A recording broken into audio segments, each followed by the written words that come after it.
Y'all may be asking, bitch, where's my milestone part 2? And I say, Hash! I don't control fate and opportunity. Keep y'all's perm on. I'll get there. Throw some perm on your attitude. Girl, you gotta relax. Ooh. Sup, crystal cultists, and crystal lights. Welcome to Channel Zorovsky. Zorovsky Crystal here, jumping into the blue moon lagoon of joining a competition. Basically, DeviantArt said, make an artist OC with unique works and unique mediums, and the community said, okay! And I'm part of said community. Now, before I never shut up, I'm gonna talk about shutting up. Preface, mute me if you hate my voice. Understandable. Anyway, I can't recall the last time I joined a comp because they're such gambles for me. Like, I already know more people are better than me. Why waste time and effort hammering down what I already know is true? That being said, do I expect to win? Fuck no! I just want to participate in this community event. It's exercise. Exercise is healthy. Though it'd be nice if I at least got a special mention or runner-up out of this. Just saying. Okay, perusing me galleries. Yeah, I think the last competition I entered was circa 2018.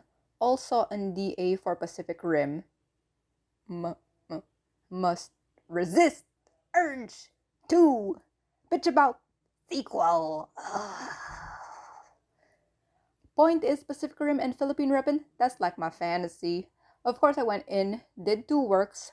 I lost, but was happy with what I did, and I'm very glad fellow Filipinos got featured. Gorgeous, Josh. Gorgeous. So very, very nice. And the Bloodweaver ain't my best work, not gonna lie. But I'm happy with what my rushed effort produced considering DA opened the call February 1 and I finished on the 18th. The due date is at the end of the month. Alright, right on. Let's get to the specs. Bloodweaver measures roughly 8.25 inches by 11.6 inches ink and watercolor on Derivan 300 GSM watercolor paper. That's half of an A3 sketchpad, by the way. And she is an original character per the competition's mechanics. Original in the sense that she is her own character who's less representative of me. We'll get to that later. But so far, her story goes is that she's a serial murderess who fancies herself as a vigilante. She hunts and kills people who, to her, have done a great evil or are committing atrocities, and she disassembles and dries and cures their body parts to make stuff out of them. Her main project is a tapestry called The Testimony, where she's woven her victims' hair, muscle, tendons, and blood vessels into the cloth, and then she embroiders it with the sins they've committed, like thieving and murder and torture and so on. Sometimes she uses their blood as dye. Depending on what kind of shade of red she wants, she'll either use fresh blood or blood that's been left out or heated, or sometimes she'll use it on herself, like mix it with petroleum jelly for a lip balm or clear nail polish so she can lacquer it on her phalanges. And then she'll name the shade or cosmetic container after whoever she killed. Extra little tidbits like bone, fingernails, teeth, and more hair she'll turn into accessories. In the illustration she's carved is three hair picks out of bone. She's taken some people's cuspid teeth and turned them into dangling charms for her headphones. Other teeth she put against braided hair and turned it into a choker.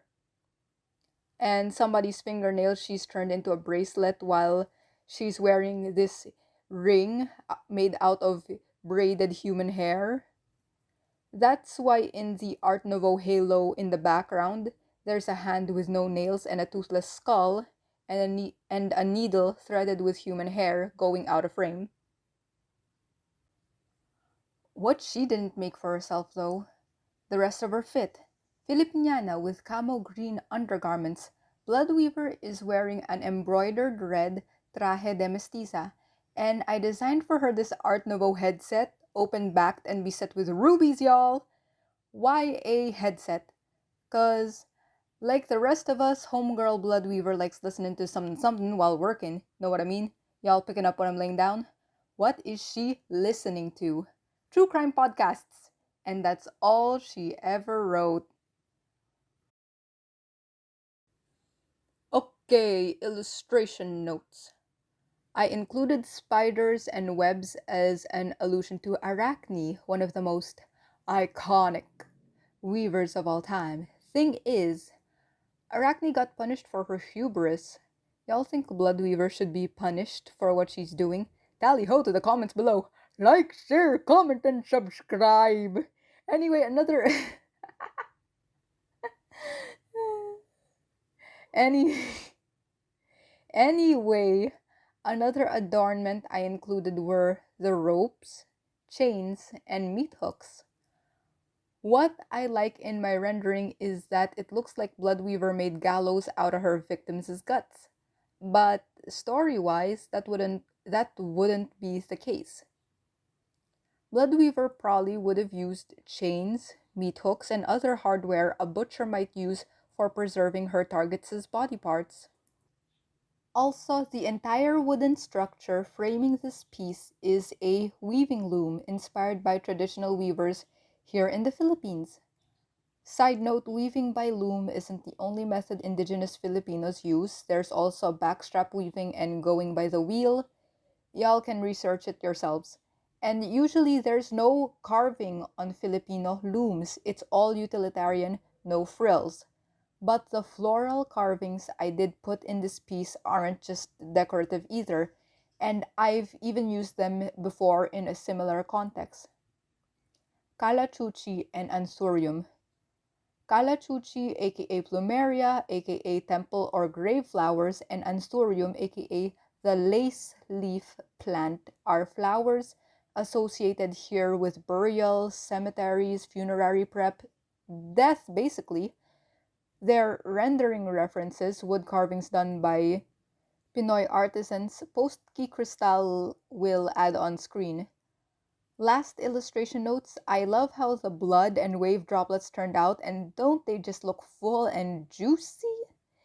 And this piece has been my first concept heavy composition in a while, not counting my milestone pieces. Again, sorry for the delay, random opportunities keep popping left and right. My last great concept heavy composition was probably Veil of Resurrection. Y'all can watch that playlist link below. Alright, let's get to the artistic process, shall we? Before I thoroughly read the DA Dev Journal for the contest, my mind immediately went straight to my usual fare. Y'all know, blacks, violets, blues, roses, a black phoenix by Bayin somewhere. I even doodled my first composition in mind. But then I read the rules and mechanics thoroughly, and what stood out were that the OC had to be unique as well as their art and method or medium. I'm here, sitting in my room, on the phone, on the bed, and nearby are my stacked Tupperware of cross-stitch thread and sewing accoutrement, and this unfinished piece I had to put on hold because of the milestone projects that have been put on hold for this competition, and it clicks.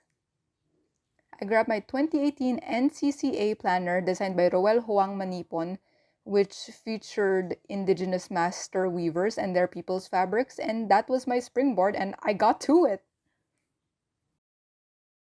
Bloodweaver's brand of edgy is as off-brand for me as the chance of me using a color palette this warm for myself, which is just as off as me willingly joining a contest, yet here we all are.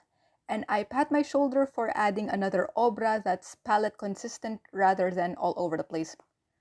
Some of my penchants do remain though, like Art Nouveau and Filipiniana.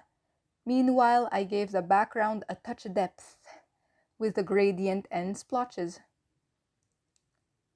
Okay, last words and recommendations. Right when I was script writing and I'm looking at the physical piece beside me, one of the nicknames for my yet-to-be realized penitent Sona for Blasphemous floated into my head.